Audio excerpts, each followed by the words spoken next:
It could be as early as midnight tonight to have that confirmation vote for Tulsi Gabbard. But of course, that did not stop people from going on. Of course, you're going to hear from who's your favorite? That's right, Adam Schiff. She's pushed out Russian propaganda about U.S. biolabs in Ukraine, one of the pretexts that Russia wanted to use for its invasion, to the point where RT, Russia Today, this propaganda outfit, is praising her to the degree that advisors close to Putin referred to her as our girl, an interesting diminutive for someone who might be leading U.S. intelligence agencies. This is someone who met with Bashar al-Assad, came back, had, wonderful things to say about how he wanted to get across the impression that he wouldn't engage in terrible things against his own people, when our own intelligence agencies were saying he has gassed his own people. So hard to imagine someone more disqualified from running those agencies. But Republican opposition to all of these controversial, unqualified, disqualified nominees has collapsed, and maybe collapse is too strong a word because that presupposes there was an infrastructure to stand up to these bad choices to begin with. It's not shocking to hear these kind of things from Adam Schiff. He has been notoriously a troll, saying he has evidence when he doesn't, has been one of these few people who really you can't trust, you can't even listen to. And Will, when you hear this about obviously our friend and our colleague, Tulsi Gabbard, who is on the eve of a big moment, and you hear these worn out talking points that she's answered 1 million times, and the responses have been all stellar whenever they've questioned her about any of her dealings in the past. My favorite part of this is that Adam Schiff accuses her of pushing out Russian propaganda, and then in the very next breath starts reading Russian media headlines. Which is it, Adam Schiff?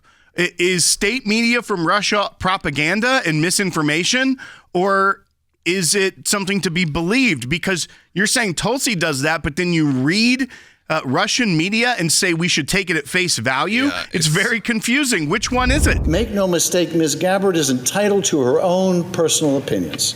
She can apologize for Assad or Putin or any other murderous dictator to her heart's content. But we're not considering Ms. Gabbard for some position in which her bizarre fondness for foreign despots is beside the point. She is not the nominee for Postmaster General. We're considering her for one of the most important jobs in our intelligence community. And for that, Tulsi Gabbard is a walking 5-alarm fire and must be rejected, must be. I mean, if he says she's a walking 5-alarm fire, I think maybe we go, okay, then she's the right person for the job. Now. Because if you've made Adam Schiff this uncomfortable, I feel like you are going to be actually representing the American people. And these claims, by the way, have been with her for a number of years. Since she ran to be the Democratic presidential nominee is when they really started bubbling up, when you had Hillary Clinton sort of plant these seeds. And of course, again, much like Adam Schiff, if you're hearing it from Hillary Clinton, you know where, we need to be, how we need to be treating it. How does Tulsi Gabbard respond to these kind of claims? Now we're going to go back to her confirmation hearing on the 30th, so just about, 11 days ago. Take a listen to Tulsi Gabbard. You may hear lies and smears in this hearing that'll challenge my loyalty to and my love for our country. Those who oppose my nomination imply that I am loyal to something or someone other than God, my own conscience, and the Constitution of the United States, accusing me of being Trump's puppet, Putin's puppet, Assad's puppet, a guru's puppet, Modi's puppet, not recognizing the absurdity of simultaneously being the puppet of 5 different puppet masters. The same tactic was used against President Trump and failed. The American people elected President Trump with a decisive victory and mandate for change. The fact is, what truly unsettles my political opponents is I refuse to be their puppet. I wanted to play this, Will, and you can kind of set this up because there have been obviously a lot of calls for support also of Tulsi Gabbard. I don't want to only give attention to the Adam Schiffs of the world, the ones who are saying negative things. This came just yesterday, I believe, as well. So this was as they are debating her nomination, moving forward with the cloture vote. Majority Leader John Thune, who is the new Majority Leader of the Senate, taking that from Chuck Schumer after this election, And he, on the floor, was announcing his support and pushing for the confirmation of Tulsi Gabbard. Here's what he had to say in his floor speech just last night. Madam President, Tulsi Gabbard is a patriotic American. She believes strongly in the mission with which she'll be tasked, keeping America safe. And you don't have to take my word for it.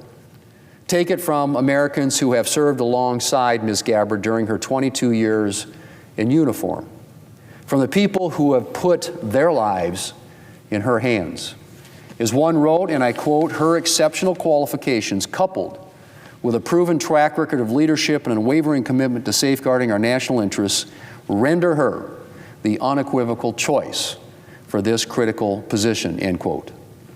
And from another, and I quote again, "I know Tulsi will be fully committed to protecting all Americans during this pivotal moment in American history," end quote. Well, Madam President, sounds like what we need in a director of national intelligence. And I look forward to confirming Ms. Gabbard this week.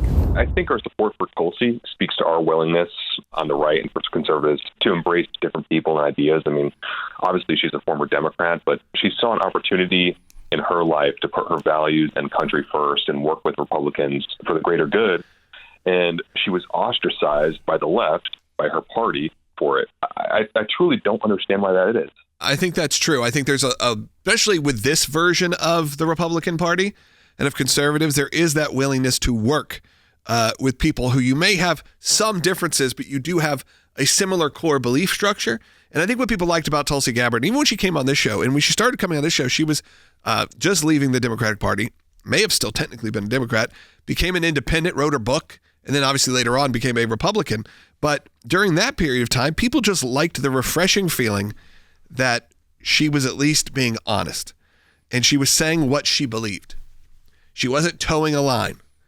And what we've seen now in this administration is not people who toe a party line. And when you look at the current Republican Party, it is a true big tent party, meaning there is a lot of different factions within it. Honestly, it's why sometimes in Congress it can be frustrating to get things done, because the willingness to accept a little bit different mindsets within what conservatism is what has made the party strong in the last few years.